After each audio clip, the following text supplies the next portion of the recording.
We prize ourselves on living in a class-free culture. No kings has even become something of a slogan in the United States. And we look down on cultures that segregate people, ranking people according to education, ethnic background, wealth. But our own religious story is populated with class barriers. The original temple of Israel had different areas, one for the ordinary people, one for the Levites, one for the priests, and an inner one where only the high priest could enter. The idea that a Gentile could enter the Holy of Holies would have offended the Jewish people. The early church had to undergo a painful process of recognizing that salvation was being offered to all, and that the separations of the old covenant no longer applied.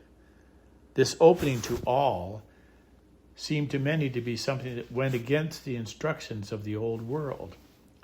And this struggle is still going on as our church continues to find her vision burdened by a Euro or Roman mindset.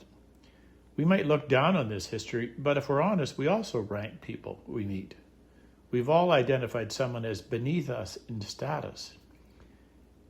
It is even tempting to look at our own religious experience as something unique to our group and look down on any other experience as so much less than ours.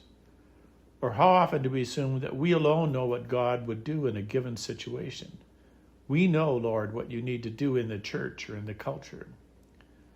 Instead of the good news being a beautiful experience leading us into communion with others, it so often becomes a basis for self-affirmation of our own group and the exclusion of others. When we hear the story of Jesus' encounter with this woman pleading for her daughter, we want to shout at Jesus, do the right thing. Her daughter deserves this. Her daughter is poor. But his slow response allows the woman to undergo the liberation of salvation. At the end of the encounter, Jesus pays her an extraordinary compliment. O woman, great is your faith. God will grant her request, which means that her prayer, her sacrifice, is being accepted.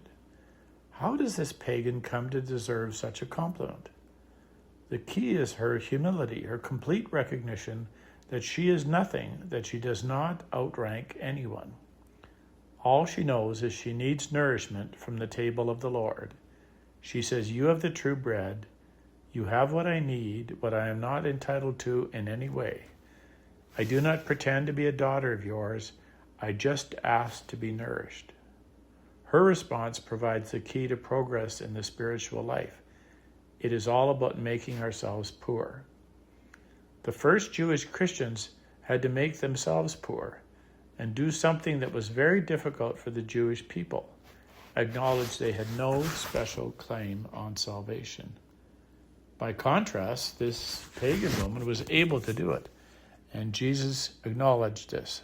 When we humble ourselves before God, God bends immediately towards us. Jesus waited for that humility, that poverty, that self-abandonment. The woman recognized she has no rights. She expressed her faith in the recognition of her poverty. All she asked is a crumb of nourishment. In prayer and our relationship with God, we also must remember that we are poor creatures who do not outrank anyone. We need God to give us that which we do not deserve. It is then we become worthy. What a curious thing. The smaller we are, the greater we are. The poorer we are, the richer we are in Him.